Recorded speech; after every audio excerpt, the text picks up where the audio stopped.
My name is Lily Thompson, and I am 17 years old. I live in a small town called Maplewood in the United States. When people hear the word stepmother, they often think of fairy tales, evil women, angry faces, and cruel hearts. But my story is different. My stepmother is not evil. She is the best thing that ever happened to me. My real mother died when I was only 10. She had a heart problem. I still remember that morning. She smiled at me and said, "I love you, my little sunshine." By evening, she was gone. My father, David Thompson, loved her deeply. After she died, he changed. He stopped laughing.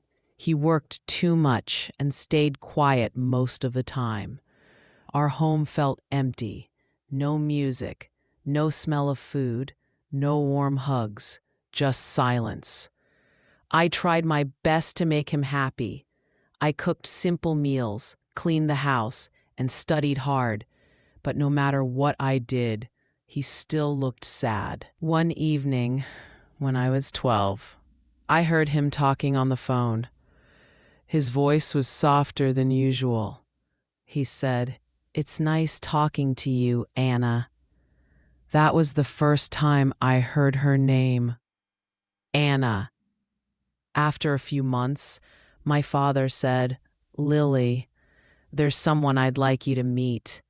We went to a small cafe near our house. A woman was sitting there with a gentle smile. She had brown hair, kind eyes, and a calm voice. "Lily, this is Anna," my father said. "She's a friend of mine." I nodded politely but said nothing. I didn't like the idea of my father having a friend. No one could take my mother's place. Anna smiled and said, "Hi, Lily. I've heard so much about you. Your dad tells me you love painting." I was surprised. "Yes, I do." She smiled. "I paint too. Maybe one day we can paint together." I didn't answer. I just looked away. That night, I cried in my room. I felt angry at my father and at Anna for even trying to come into our lives. A year later, my father told me he was going to marry Anna. I was 14. I shouted, "No, you can't. You're betraying Mom." My father's eyes filled with tears. "Lily, I will always love your mom, but Anna makes me smile again. She's kind, and she cares about you too." I didn't believe him. I ran to my room and slammed the door. The wedding was small, only family and close friends. I didn't smile in any pictures. When people said, "You must be happy," I just nodded, even though my heart was full of anger.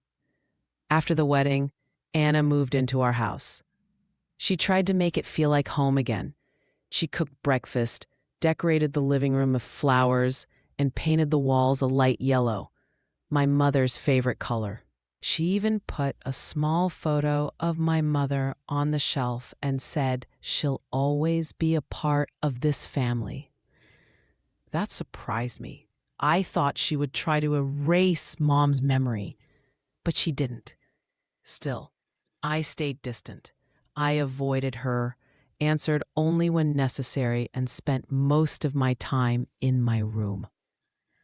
One day, when I was sick with a fever, she came into my room quietly. She put a wet cloth on my forehead and sat beside me all night.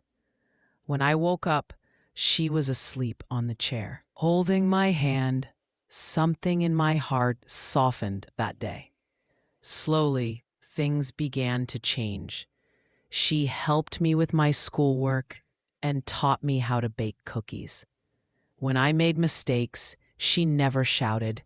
She just said, "It's okay. We'll try again." She started painting with me on weekends. We used to sit in the garden with colors and brushes. She painted flowers and sunsets. I painted trees and birds. Once I asked, "Why do you always paint the sky orange?" She smiled. "Because orange is the color of hope. Even after dark nights, the sun always returns." That sentence stayed with me forever. One evening, when I was 15, my father was working late. I was painting in my room, and Anna came to ask if I wanted dinner. I said coldly, "You don't have to act like my mom. You're not her." Her face fell. "I know I'm not," she said softly, "and I never want to replace her. I just care about you, Lily." But I didn't listen. I shouted, "Stop pretending. You'll never be my mother." I ran out of the room, crying. Later that night, when I calmed down, I heard soft sounds from the living room.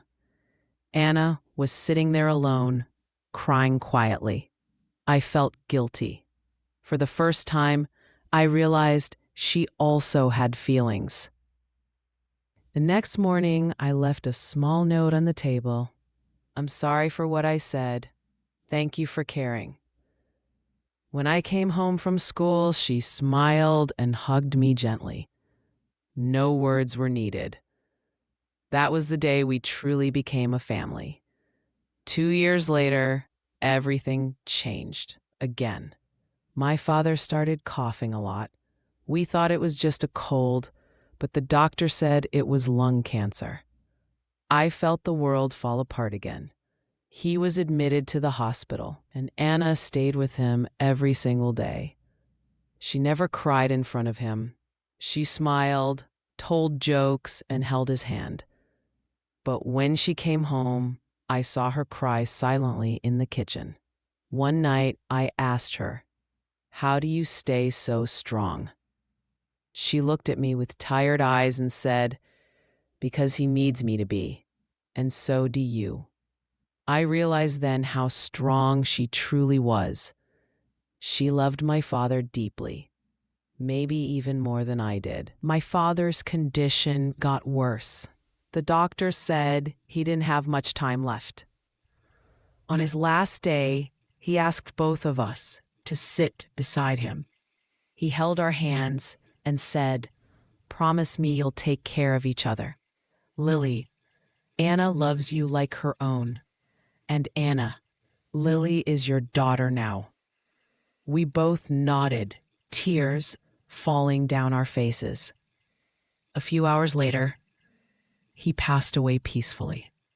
The house felt empty again, just like when my mother died. But this time, I was not alone. Anna and I hugged each other and cried together. She whispered, "We'll get through this, Lily."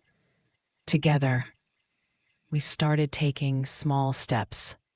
We cleaned the house, cooked meals, and talked about Dad. We shared stories about him and laughed at his old jokes. One day, I found a note he had written before he died. It said, "To my two favorite girls, like'll not be easy, but you'll be okay because you have each other. Don't let pain take away your love. Love, Dad." We read the note together, and that night, we both slept peacefully for the first time in weeks. As time passed, things slowly became normal again. Anna started teaching art at a local school. I joined college nearby so I could stay with her. She encouraged me to follow my dreams.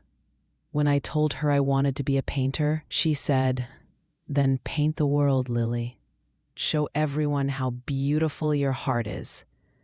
She helped me prepare for my first art exhibition. She even painted one small picture and hid it among mine. When people came, they said it was their favorite.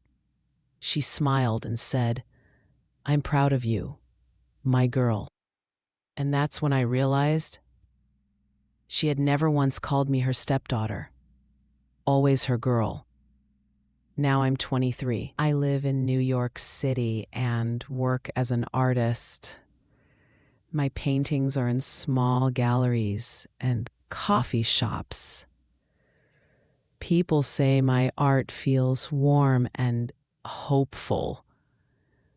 Whenever they ask where I learned to paint like that, I smile and say, from my stepmother.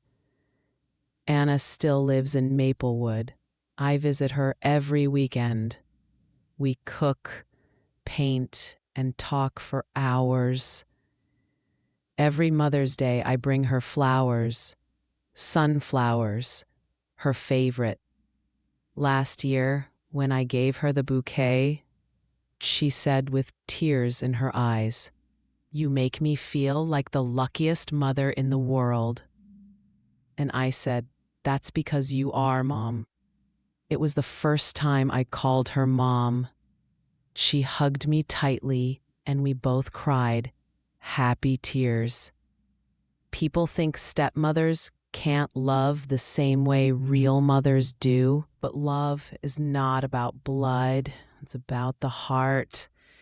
Anna never tried to replace my mother. She just stood beside me when I needed love the most. She gave me kindness, patience, and a second chance at family. Now, when people ask me about my family, I proudly say, I have two mothers. One gave me life, and one taught me how to live it. One day, while cleaning the attic, I found an old box of my father's things. Inside was a letter addressed to Anna and me. It said, "My dear Anna and Lily, if you're reading this, I'm probably not around anymore, but I know you two will take care of each other. Anna, thank you for bringing light back into my life and for loving Lily as your own. Lily, thank you for forgiving, for loving again, and for growing into the kind woman your mother and I always dreamed you'd be. You both are my greatest gift to each other. With all my love, David." We both cried, holding the letter close. It felt like his love was still around us, warm, strong, and endless. For Anna's birthday, I made a big painting. It showed 3 people standing in a garden: my father, Anna, and me. The sky above was orange, the color of hope. At the bottom, I wrote, "Family's not made by blood, it's made by love." When I gave it to her, she cried and hugged me. She said, "I think your father would be proud," and I knew she was right. It has been many years now, but I still remember that little girl who once hated her stepmother. If I could go back in time, I would tell her, give her a chance. She's not taking your mother's place. She's giving you a mother's love again. Because sometimes life gives us a second chance to love, and my stepmother, Anna, was that chance for me. People often ask me, "How's your stepmother?" And I always smile and say, "She's not just my stepmother, she's my home." Love doesn't always come the way we expect it. Sometimes it comes quietly, in the form of a gentle woman who brings color back into your world, who listens, forgives, and never stops believing in you. And that's why even today I say proudly, my stepmother is also very good.